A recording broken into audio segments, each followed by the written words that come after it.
The government shutdown is here and the federal workforce is going to be tremendously impacted. And that's on top of a collapsing private sector job market. What this all means for you and your money. Hey everyone, it's Spencer Hakimian and welcome back to yet another episode of What's Moving Your Money with Forbes. On today's episode, we're talking that government shutdown, which if you've been a fan of this show and you've been watching, I was warning you all for months this was on its way. So sit back tight and I hope you guys enjoy. We're gonna get right into it.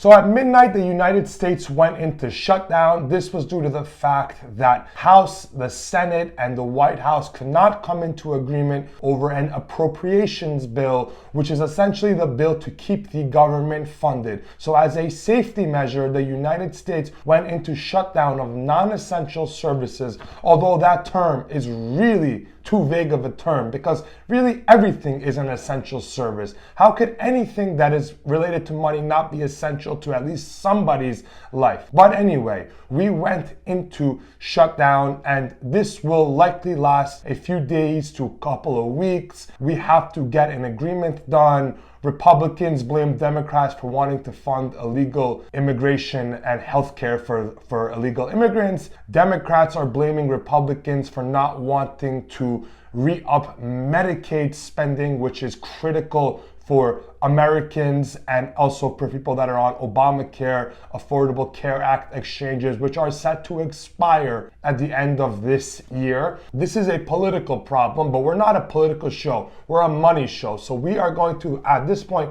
leave the politics aside. I'll let you guys comment in the politics if you guys think Republicans are to blame, if you guys think Democrats are to blame. But you guys, the viewers, are the experts on the politics here. I'm just going to talk about the money aspect of it all. We are in a pretty significant problem here as it relates to that government shutdown because the government keeps getting bigger as a percent of our GDP and more critically as a percent of our economic growth. If you remember back in the Biden years, so much of economic growth was related to deficit spending increasing year over year. And Trump is no different in that regard. He is also a massive deficit spender. So as the government shuts down and as those non-essential services disappear, this will have a hit to the economy because so much, frankly, of our economy at this point is dependent on federal government spending, whether that's efficient or not, whether that's bloat, whether that's waste.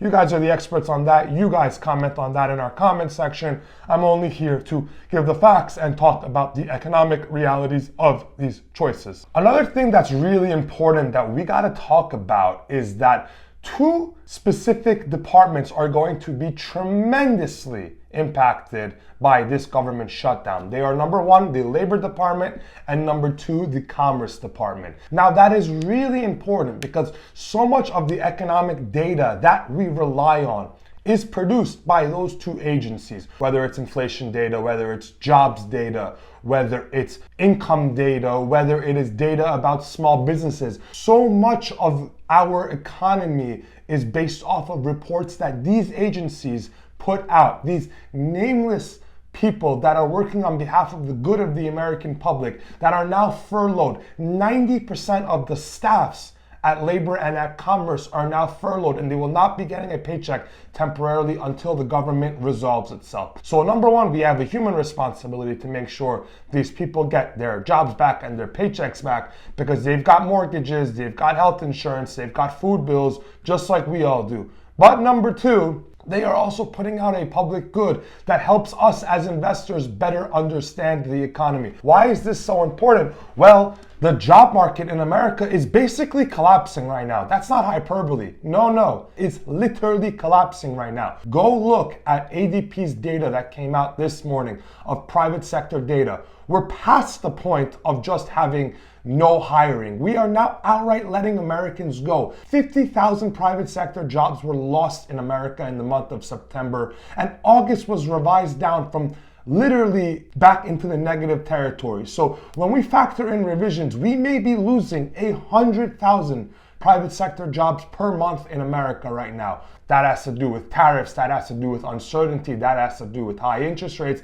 that has to do with a modicum of factors. But my point is that in the event that we are now furloughing government workers, as an example, the Pentagon said it's going to have to let go of 350,000 people on a temporary basis as the government is shut down. Civilian roles, not combat roles, but nonetheless, jobs are jobs, paychecks are paychecks. If these are shut down, we are adding another straw onto the camel's back. We are adding another risk factor to the job market. The economy is really simple to understand.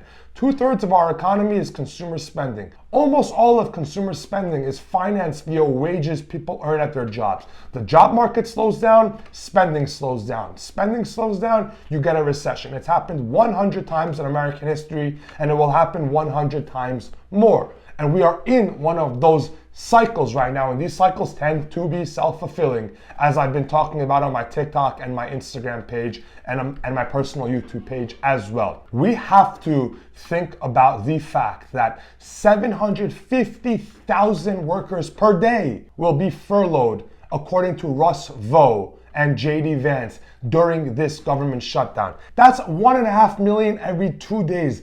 That is almost 6 million people per week getting furloughed. Obviously, when the government reopens, and it's not a question of if, it's only a question of when, these jobs will all come back. But in the short run, this has the capacity to hurt the economy, particularly in areas like Washington, D.C., Virginia, Maryland, where a lot of these government shutdowns, government jobs are concentrated in. So it's something that we have to keep an eye on. And particularly if you live in any of those areas, you really want to keep an eye on this. If you're a local business owner around there, you're going to feel the pinch of this. There's really, unfortunately, no way around it. And to cap off today's episode, let's talk about market pricing. It was very interesting. Gold to the moon.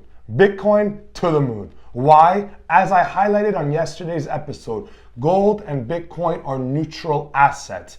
And neutral assets do amazing when the preeminent power of the world, both economically, politically, militarily, even culturally, loses its relative status. I think all of us, Republicans, Democrats, everything in between, can agree that on a relative basis, the United States is losing power relative to, let's say, 20 years ago. And this is a long trend. It's not one party, not one person. It's just been happening. And as that happens, people are flocking towards these neutral assets, gold, Bitcoin. They're exploding. Bitcoin was up 5% today at a point. Why? Because even though the government shuts down, Bitcoin's never going to shut down.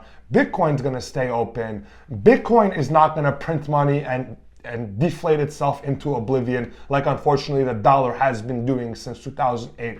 So it is very interesting to see these neutral assets. This is really the whole story of all of 2025 if you want to think about it. The dollar is collapsing and that's making US stock returns look good, but in reality they're not that good, right? They're just highlighting a collapse in the dollar. As an example, if you ever look at the S&P 500 in Argentinian peso terms, it's always up 1,000,000% for the year, but nothing really happened. That was just a collapse of a currency. That was a math trick that the market is preying on us. But these neutral currencies, Bitcoin, gold, that you cannot debase them, they're exploding in 2025 because it is the story of the whole year. Credibility is being lost. Credibility takes a long time to create and it takes a minute to destroy. I hope we're not losing it, but I fear that we are. Guys, thank you. That's all my time for today. I really thank you guys for watching and I'll see you guys soon.